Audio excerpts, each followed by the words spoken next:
Hi, I'm Lisa. And I'm Kent, and we're Living Light RV. We are grabbing life by the tail.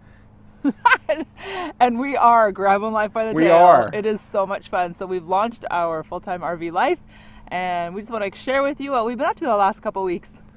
Well, we ordered our business cards today. We did. People say, hey, how do I get a hold of you? And we're like, oh, this is tough. Yeah, how do I follow along on your journey? And so it's just easier to be able to hand them a card. So that's what we created today. We'll put those out soon. We'll show you when we get some. Kent found something bad in our motorhome. Oh, you're going to tell them this? Okay, yes. Sorry. No, actually, I was real busy life. doing some work, and Lisa comes to me and says, honey, There's water under the bathroom sink. we have a leak. And under that cupboard is, of course, dusty rose carpet. So the carpet was all wet, and I pulled everything out of there, and sure enough, everything was not soaking wet, but definitely damp. Yeah, and anything that was on that that flooring was very wet. Yeah. So we opened it all up, we opened the cupboards, we let it dry out in there, and it was continuously getting wet. So I had to find out, number one. So, well, first of all, our first RV problem that we have to fix. No, not our first. Not our first, but Probably we've heard 15th. people saying, you know, RVs always have things to fix. Yeah. And so we weren't freaking out. We didn't actually, you know, panic or anything. We're like, yeah, this is just part of the normal life. We've been told. So Yes. it is. I was prepared not to do one of these. A Peterson freak out? No, a Bessie freak out. Okay. Anyway, so how'd you fix it? So I had to first of all see if it was still happening. Yes, it was still happening. So whatever was making that leak happen was continuing. All right. It was not raining outside, so it's not coming from the outside because it hasn't been raining for like 5 days. Thank you. And also you sealed the whole roof and everything. It's so all it wouldn't good. be from the roof. No, which it's is not nice. coming from the roof. Yeah. So it can only come from a few different places. One, it could come from the fridge on the drain line.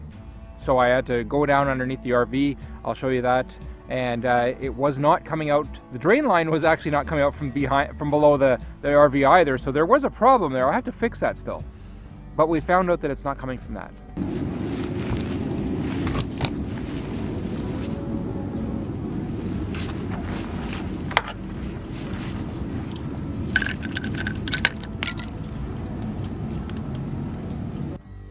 All right, so I'm underneath the trailer, and I am looking up underneath to where the drain, sorry, where the drain for the fridge should come out, and the hose is in there, but it doesn't come down through the chassis. I'm not sure why.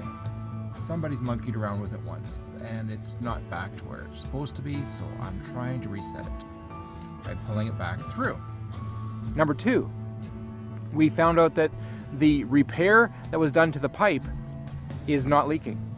And I thought for sure that was suspect. Because that pipe had been repaired before we ever got Bessie, so kind of saw that there was, it could be a potential weak spot, I guess. A join. Yeah, yeah. And it's not coming from that. So it was done correctly. Yeah. It's still underneath though. Yeah. So then I started touching all the pipes in there. I touched as many as I could, and one of them, oh, it was wet. Everything else was dry. That one was wet. So I touched it with a cloth, got it dry again, touched it again, it was wet again. And I'm like, okay, this is it. We found the problem. Now, I didn't ever think there could be two problems, but there wasn't. There was only one problem. Because if there's two, how are you gonna actually know if you fixed it? But anyways, there was one problem. I made it sure it was dry, and I got underneath with some tools, tightened it up. It was just the plastic nut. And once that was tight, I dried off that pipe, and it stayed dry.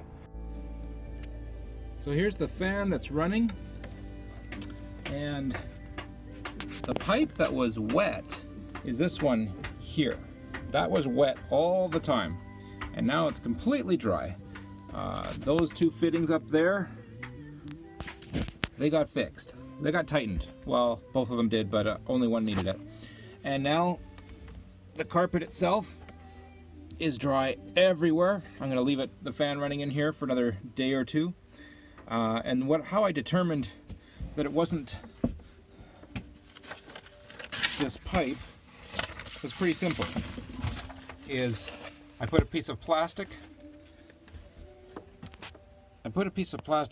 under this pipe and a piece of paper under that, and the paper didn't get wet. So it wasn't coming from here, whereas I thought that was probably the leak. That's not the leak. The leak is coming from over here and dripping to the carpet, and this carpet area is getting wet. And now it's not getting wet anymore.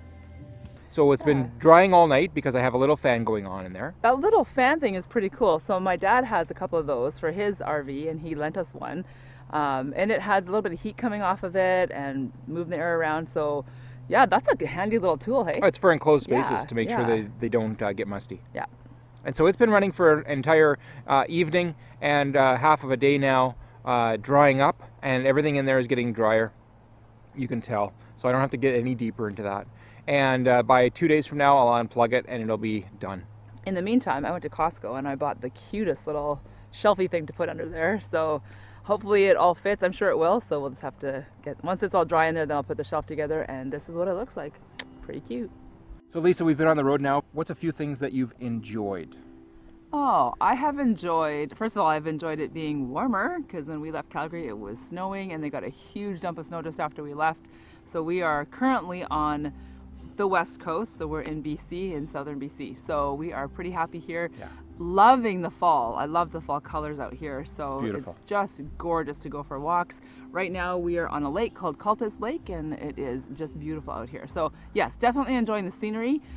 This is also an area of the country where we have lots of family and some friends, and so we are just loving spending time with family and the nieces and nephews and my sisters and Kent's family and his siblings and our parents, and it's just been really good. And we were here just after Canadian Thanksgiving, so we've had some celebrations with family just for celebrating a holiday together, which we haven't been able to do consistently in the last 15 years. So definitely enjoying that. The other thing we're really enjoying is actually living in a tiny space. So it's interesting to me how quickly we can adapt to a smaller or a different change of environment. And yeah, there are some things that are inconvenient. We're actually going to do a whole video on that in the future, talking about just the transition from house living to tiny living. But just suffice it to say that we're learning some new skills as far as, you know, climbing over things or digging through things to find other items. And yeah, so that's a bit of a challenge, but overall I'm enjoying living in a smaller space. It gets messy fast, but it's easy to clean.